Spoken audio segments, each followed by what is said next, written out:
Hey there, how you doing? Charlie Winters here with horse racing tips for Sunday, the 16th of June. Well, a quick recap on the golf. Minwoo Lee looks to be probably finishing out the places. Anything can happen on the last day.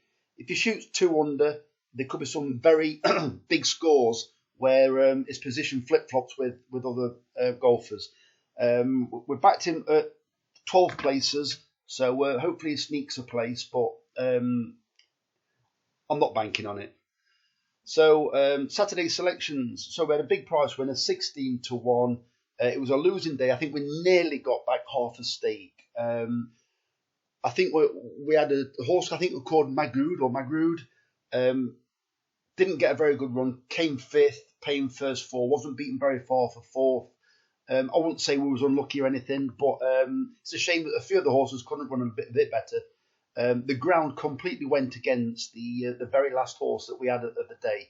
It was actually well backed in the end. I think it was backed into favourite, the one ridden by Joe Fanning, and it was beaten after a mile. So that was disappointing. But I think the ground did work in his favour for the vast majority of his horses at Chester. It's just that all of a sudden it went to soft, and all of a sudden I saw heavy.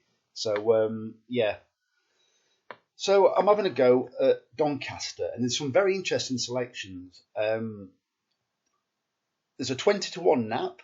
The reason why I nap it is because, well, I'll get into it. So I've staked just round about £8. So I've had a 5p each way, lucky 15, and I've taken the prices. Then I've had a 10p each way, lucky 15, and I've left 3 of the prices, as in like I haven't taken the prices on 3 of them, but on the nap I have took the price. Why? Because I think they've got it wrong with the price, and when you see the trainer, I think you'll probably agree with me. So and I've also had small each way singles on each of the selections, but then I've had a slightly bigger each way single on the nap, and I've taken the price on that one only. So let me get into it. So the first selection is I'll Be Seeing You at 5 to 1 in the 2 at Doncaster, paying 4 places instead of 3. I've been looking at the draw bias here, and to be fair, I think it's going to be slightly softer than good. I think they've had more rain than they're letting on, so I think you might see a ground change after the first race. This horse can handle any ground, but I just think, don't get me wrong, it needs to produce a decent performance because I wouldn't say it's well handicapped, but I think it's a decent horse that's been plying its trade in better class, in my opinion. So they'll come straight down the middle, I believe. I've looked at previous races on soft, heavy, and they always seem to start out slightly avoiding the middle, and then they seem to like congregate in the middle no matter what. So I'm happy with that. So our horse is a bit of a hold-up horse, but it did actually win over course and distance, I think, on soft ground. And it just sluiced through the race and won comfortably. Then it just idled in front. So I think this horse, with proven track craft, ability to handle any kind of ground, it shouldn't be far away. My only doubt, I'm not a fan of the jockey, Dougie Costello. But it's probably actually done all right for me, but I just never, it just seems to find trouble. That's my problem. The second selection is Q's Bow at 13 to 2 in the 240 at Doncaster, paying 4 places instead of 3. Well, I picked this one quite a while ago, and I think it's trained by Ed Dunlop and ridden by Daniel Muscat. I think the only excuse this one had last time, I don't think it handled the track. It ran on soft ground at Catterick. Well, it's a roller coaster. Then you go around a bend, and then you don't know what part of the track to take for the best ground. And I just think, unless you're proven around Catterick, it's like it's anybody's idea if you're going to handle the track. And I think it was favoured that day. I might be wrong.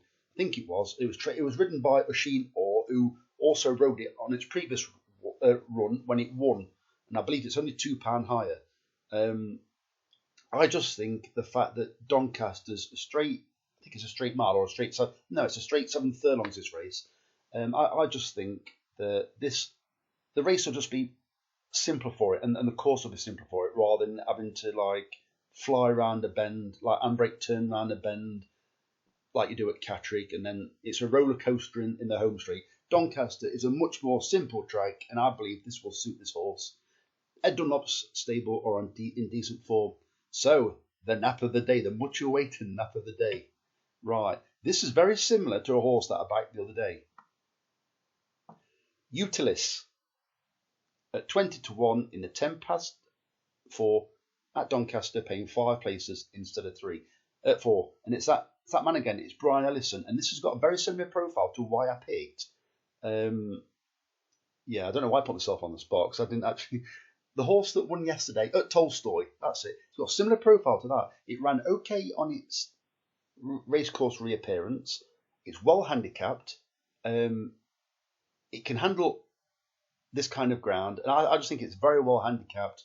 And Brian Ellison, I think, also had a winner last night after not running for about 3 years or something, or 2 years. I just think Brian Ellison's stable is in fantastic form at the moment. I did also fancy another one, and I wouldn't put you off this one either. It's the one trained by Gemma Tutti. I was literally going for that selection, but in my opinion, this horse is more likely to handle the ground than the Gemma Tutti horse. But they are both very well handicapped. I think it's called Marmar, the other one, or Marmor. So I wouldn't put you off either of them. Certainly wouldn't put you off Marmor, because I probably know what's going to happen. This one might run well, then you'll see Marmor closing it down later on. So it wouldn't surprise me. But yeah, I do like both horses, and both horses are big prices. But there's only so many horses that you can back. So I'm sticking with Utilis, and I'm just waiting to get egg on my face a little bit later on. The sire is profitable, and I mean that as in like that was a horse's name, Profitable. So Profitables tend to like a bit of give underfoot, whereas Marmor, its best form going back 2 years. Marmor was rated in the 90s 2 years ago for Andrew Baldwin, and it mainly raced on good or quicker ground, and that's what's only slightly swayed me to Utilis. So let me get on to the final selection. So the final selection is, right, Hill Run at 14 to 1 in the 440 at Doncaster, paying 4 places instead of 3. One of the bets, it's this one. I've taken the price. I believe this horse will probably triple in price, but I don't know. I'm not an odds compiler. Right, so Hill Run has done nothing so far, but that means nothing because it's been stepped up in trip on its handicap debut. So what happened last time? So the horse had been doing a little bit of something, like very lowly rated. It's ran 3 times. On its debut, it was, I wouldn't say it were held up, it was just like a bit outpaced. It made a bit of ground towards the end. Second run, it ran in a race that was far too competitive for, I think, being rated 49, I think most races are far too competitive for you until you get into handicaps. It didn't do a great deal in its second one. I think it slightly outperformed its debut run. And then last time, it came last, but I'm not bothered about that. So it came 12 of 12. It was also drawn 12 at Redcar in soft ground on the straight. I think straight 6 furlongs. I'm going to show you a bit of breeding very shortly. Don't click off yet because you need to know this, because this is mainly the only reason, or one of the reasons, why I backed it. So this horse, it used a lot of speed early on, and it did it quite well to get up with the leaders, and I think it just paid for that. So as you're well aware, we're well into the Redcar draw bias. You want to be drawn low the vast majority of the time, no matter what. This was drawn 12. It was actually 12 or 13, but there was a non-runner. So Hill Run showed a lot of space, then weakened. So it won't have to show that kind of pace this time because it's over. I think it's a mile, it's either a furlong or 2 furlongs further. So let me show you a full. So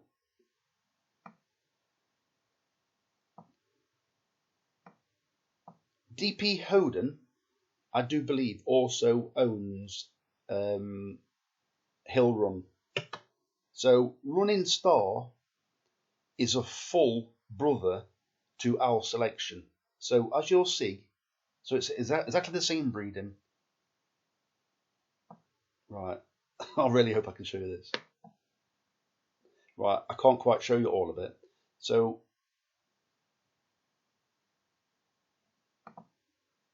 oh, beautiful. So I'm going to have to talk you through it. So its debut run was over a mile. So as you can see, the full brother. So Hill Run, the selection for today, Started out over 6 furlongs, dropped back to 5, then up to 6, and now it's been up to something like 7 furlongs or a mile. The full brother never even ran at anything less than a mile. So it went to Southwell, yeah, and it wanted this trip. It wanted nothing short. So why have they been running the hill run, the full brother to this horse, over 5 and 6 furlongs? I think they've now got a very well handicapped horse. I'm not saying today's the day. I'm hoping today's the day. But the owner, it's like I think it must be a homebred, because the breeder is the Cassie Hill Cassie. This owner, D.P. Howden, along with 3 other people, also owned Castle Hill Cassie, which is the dam. So in my opinion, they will know all about the breeding. Today might not be the day, but if today wasn't going to be the day, wow, you just look for another 6 furlong race and then see, and then when the day arrives, up it to the distance. Well, they've already upped it to the distance, so today might be the day. I'm waffling now, but you know what I mean. I think Hill Run could improve today. What I find interesting is they've also booked Kieran Schumark. Well, Kieran Schumark's a relatively high-profile jockey, in my opinion, and I think he's not from the north, so it's quite interesting. So 4 interesting selections. Keep the stakes relatively low. So the very best of luck. Charlie Winters, over and out.